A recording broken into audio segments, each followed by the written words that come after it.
นำเสนอหน่อยไม่นำเสนอหน่อย เอาก็คนลง YouTube สินำเสนอ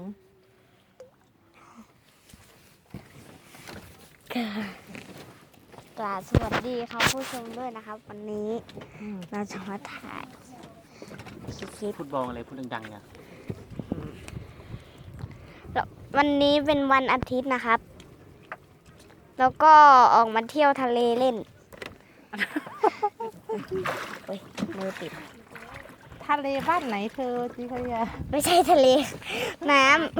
เที่ยวเขื่อน พูดผิดครับ ไปเที่ยวเขื่อนนู่นน่ะไปดูภูเขาด้วยบรรยากาศดีมากเลย บรรยากาศดีนะครับ สงสัยลมเย็น แล้วนางโพสต์จริงๆด้วยนะ จะบอกให้ อยู่ใน YouTube จริงๆด้วยนะ อืม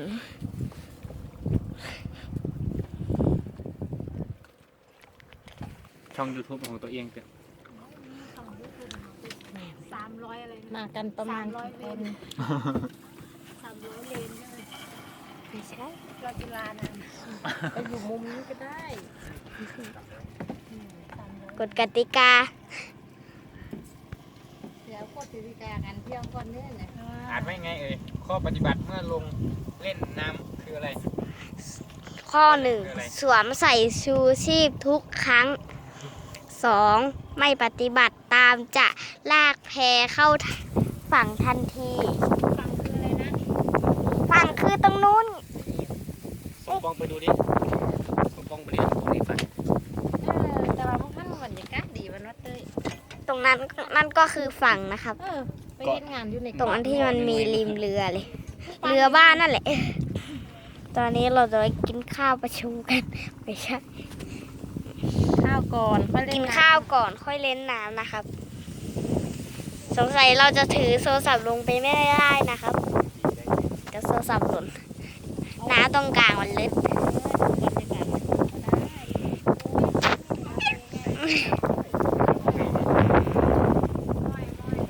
สงสัยอากาศดี ตัดไปแค่นั้น คุณรู้สึกกับอะไรยังไงบ้างครับ ทำได้เหรอ ก็รอสักพักนะครับ ก็ จะปูออก บัม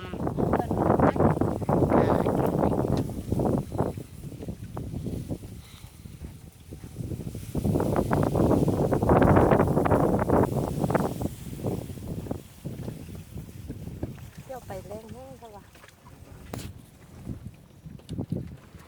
อะไรเสียบ อันนั้นมันจะเป็นซุ้มนี่ มาน้อยตอนนั้นไม่ยึดที่ของขนมจีนเลยถือโคเราจะตอนนี้นอนไอแมง จ๊อบมึงจะมาในกล้องอะไรวะตี แม่ถ่ายกล้องให้หน่อย ถ่ายอะไร ถ่ายกล้อง มันกวนมือแม่มันมือแม่แม่ต้องถือแบบนี้ เห็นไหม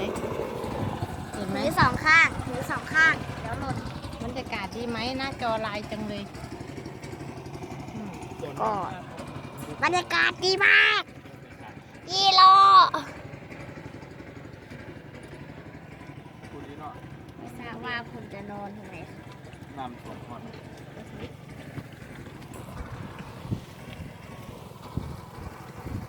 ไม่ทราบมองมันไม่ทราบ เอาเก่าห้ามเก่าคุยแล้วมันนะ ไม่ได้เกา ลง YouTube ก็มีกันอันนี้ไม่ได้เก่าสิ ไม้เสียบ ไม่อะไรเสียบ ไม้ไม่รู้ โอ้มันจะเป็นเส้นไม้ตีแก้วตัวลูกลุกขึ้นมันเป็นเส้นไม้ลุกขึ้นแต่กางเกงในอยู่ไม่ใช่เหรออายทำไมตัวเอง มัน ใส่ เสียบ มันเป็นเข้าไปในเนื้อกางเกงอ่ะอยู่ไหน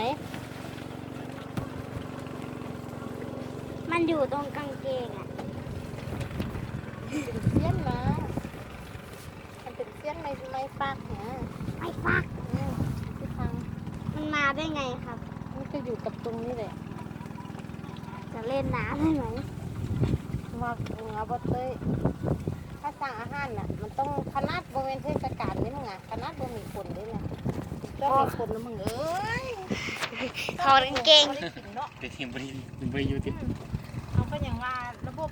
การทำงานมันสร้างไงมันไม่พัฒนาการ ระบบทำงาน ทำไมผู้หลิตมันไม่แม่มันลูกนี่ตั้งข้ามจมูกมันยังไม่ได้กินเพียงแค่นั้นเอง มองไม่สนใจกล้องนะครับ กินเรื่องซ้ ท่าทางมองไม่สนใจกล้อง นี่ใครก็เล่นโทรศัพท์กันเนาะ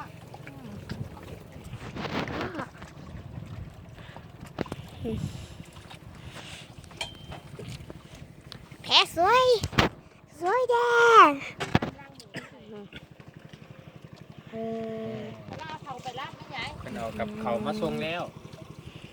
มีอย่างเดียวครับ โอ้โห น้ำคนเดียว เล่นน้ำคนเดียวให้ไม่ไปลงเล่นครับ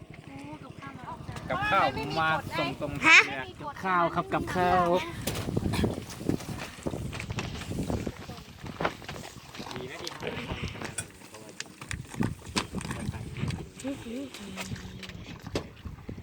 หน้าอาวุโสอ่ะ นี่น้ำอะไร สงสัย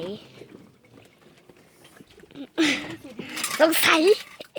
ไม่ต้อง สั่งมาเป็นน้ำตาล ก็ พี่เขา ก็จบคลิปไปแล้วนะครับ อ๋อ